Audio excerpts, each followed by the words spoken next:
మిత్రులారా, అందరు కూడా రాష్ట్ర అవతరణ దినోత్సవ శుభాకాంక్షలు.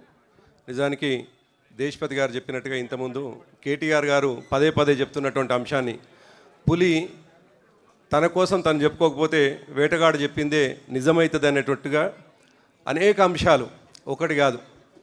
నిజానికి కేసీఆర్ గారు 2001లో 48 సంవత్సరాలు మాత్రమే, ఆయన వయస్సు 48 సంవత్సరాలు మాత్రమే. ఆనాడు ఆయనకు తోడైనటువంటి వాళ్ళు ఒకవైపు పూర్తిగా ఎక్స్ట్రీమ్ రైట్ వింగ్ వాళ్ళు, ఎక్స్ట్రీమ్ లెఫ్ట్ వింగ్ వాళ్ళు అందరూ తనతో తోడైనటువంటి సందర్భంలో ప్రతి నిమిషం అనుమానమే, ప్రతి నిమిషం అవమానమే. ఇది తెలంగాణ వచ్చేటిదా, తెలంగాణ కోసం బయలుదేరుతున్నటువంటి వాళ్ళు కనీసం పెళ్లిళ్ళకు పోలేనటువంటి పరిస్థితి, కనీసం నలుగురు కలిసిన చోటికి పోలేనటువంటి పరిస్థితి. కారణం ఏమిటంటే ఎత్తుకున్నటువంటి అంశము వాళ్ళ దృష్టిలో బలహీనమైనటువంటిది, కానీ కేసీఆర్ గారి దృష్టిలో అతి బలవంతమైనటువంటిది. కష్టపడితే తెలంగాణ వస్తుందనే నమ్మకం ఉన్నటువంటిది ఒక కేసీఆర్ గారిలో మాత్రమే ఉండేది. అనేక సందర్భాల్లో ఈ మధ్య చెప్తూ ఉంటాం, కేసీఆర్ గారు ఏ విషయం ఎత్తుకున్నా, ఏ స్ట్రాటజీ ఎత్తుకున్నా ఆ నిమిషానికి మేమందరం కూడా, వేదిక మీద ఉన్నటువంటి చాలామంది మిత్రులు, మేమందరం కూడా, మీలో కూర్చున్న చాలామంది కూడా, సార్ ఎందుకు ఈ నిర్ణయం తీసుకుంటారు అని అనుమానపడేది. కానీ ఆయన నిర్ణయం ఒకరోజు విజయవంతమైతే అందరం కూడా సంతోషపడేటువంటి వాళ్ళం.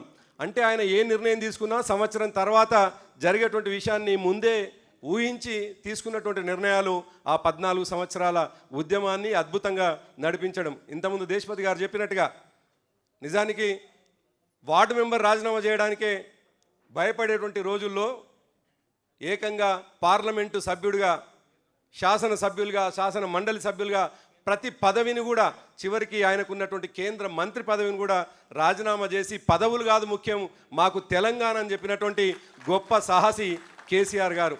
మీ అందరికీ తెలుసు, మళ్ళొకసారి గుర్తు చేస్తా, ఆయన 2004లో కేంద్ర మంత్రివర్గంలోకి ఆయన పదవి తీసుకుంటే ఆయనకు షిప్పింగ్ మినిస్ట్రీ ఇచ్చినారు. ఆనాడు డిఎంకే వాళ్ళు మాకు షిప్పింగ్ మినిస్ట్రీ ఇవ్వాలి కదా, వేరే పార్టీకి ఇస్తే మేము యూపీఏలో చేరము అని అంటే రాత్రి 11 గంటలకు కేసీఆర్ గారు ఒక్కరే, ఎవరి సలహా లేకుండా వారే నిర్ణయం తీసుకొని సోనియా గాంధీ గారికి మాట్లాడి, అమ్మా నాకు తెలంగాణ కావాలి, నాకు మంత్రి పదవి కాదు, తెలంగాణ ఇస్తే చాలు, ఈ మంత్రి పదవి డిఎంకే వాళ్ళకి ఇవ్వని చెప్పి సాహసంగా నిర్ణయం తీసుకొని తెల్లారి వరుసరికి ఆయన కేంద్ర మంత్రి పదవిగా రాజీనామా చేసి, చివరికి ఆయన పదవి పోర్టుఫోలియో వదిలిపెట్టేసుకొని 6 నెలల పాటు ఎటువంటి పోర్టుఫోలియో లేకుండా కేవలం తెలంగాణ కోసమే ఢిల్లీలో లాబింగ్ చేసినటువంటి గొప్ప నాయకుడు కేసీఆర్ గారు. నిజానికి మనం అందరం చూసినాం, ఇక్కడ ఉన్నటువంటి వాళ్ళు చాలామంది కనిపిస్తూ ఉన్నారు, తెలంగాణ ఉద్యమంలో భాగస్వామ్యమైనటువంటి వాళ్ళు. 2014 వరకు ఒక రకమైనటువంటి అనుమానం, తెలంగాణ వచ్చుడు అనేటువంటిది ఒక కళ అనేటువంటిది.